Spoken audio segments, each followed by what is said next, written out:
Hello guys, আজকে তোমাদের সঙ্গে একটা নতুন ভিডিও শেয়ার করব। আর আজকের আলোচনা হচ্ছে এই বেল্ট সম্পর্কে। আর তোমরা সবাই জানো যে আমার বেবি হয়েছে, আর আমার বেবির বয়স এখন 4 মাস। আর এই বেল্টটা আমাকে ডাক্তার অনেকদিন আগেই সাজেস্ট করেছিল, কিন্তু আমার তলপেটটা ব্যথা ছিল বলে আমি এই বেল্টটা পরতে ভয় পাচ্ছিলাম। আর এখন ব্যথাটা অনেকটাই কম আছে, তাই এই বেল্টটা আমি এখন পরবো। আমার মনে হয় প্রত্যেক সিজারিয়ান মায়েদেরই উচিত যখন তারা চেক আপে যাবে সিজারের পর ডক্টরের কাছ থেকে একটা বেল্ট প্রেসক্রাইব করে নেওয়া, কেননা বেল্টটাতে পেট আর পিঠের অনেকটাই সাপোর্ট হয়। আর আর মানে সিজারের পর সবারই পেটটা একটু ঝুলে যায়, আর ভুঁড়ি হওয়ার সম্ভাবনা থাকে অনেকটাই, কেননা অপারেশন হওয়ার পর অনেকেরই ভুঁড়ি হয়ে যায়। এর জন্য একটা বেল্ট ইউজ করা উচিত অবশ্যই।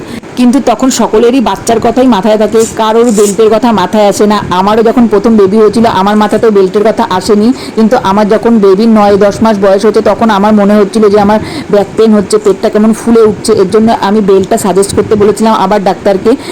কিন্তু সকলেরই বেল্টটা মাথায় রাখা উচিত। আপনাদের বলি, এই যে বেল্টটা পরেছে, এই বেল্টটা পরে কিন্তু আমি রোগা হয়ে যাইনি। এই বেল্টটা আমার জাস্ট সাপোর্ট, পেটটাকে চেপে রেখেছে, আর কোমরে যাতে পেন না হয় কোমরে, এর জন্য পরেছি।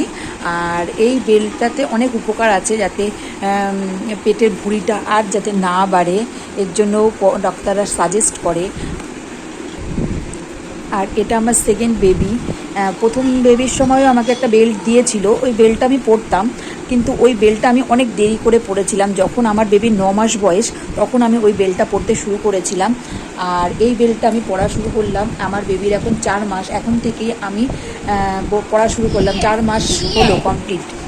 আর এই বেল্টটা পরলে স্পাইনাল কর্ডে যে ইঞ্জেকশনটা দেয়, স্পাইনাল কর্ডে তোমরা সবাই জানো সিজারের সময় যে স্পাইনাল কর্ডে একটা অ্যানাস্থেসিয়া ইঞ্জেকশন করে, ওটাতে ব্যাক পেন হয় প্রচণ্ড। এই বেল্টটা পরলে ব্যাক পেনটা অনেকটাই কম হবে, এর জন্য ডাক্তাররা সাজেস্ট করে। কিন্তু এই বেল্টটা পরলে কিন্তু তোমরা রোগা হয়ে যাবে না, এটা ভুল যে বেল্টটা পরলেই রোগা হয়ে যায়। প্রত্যেকটা মায়ের উচিত নিজেকেও একটু সময় দেওয়া, নিজের কথা ভাবা। নিজেরা ভালো থাকলে তবেই বাচ্চারা ভালো থাকবে। গাইজ, আমার ভিডিওটা কেমন লাগলো লাইক কমেন্ট করে জানিও।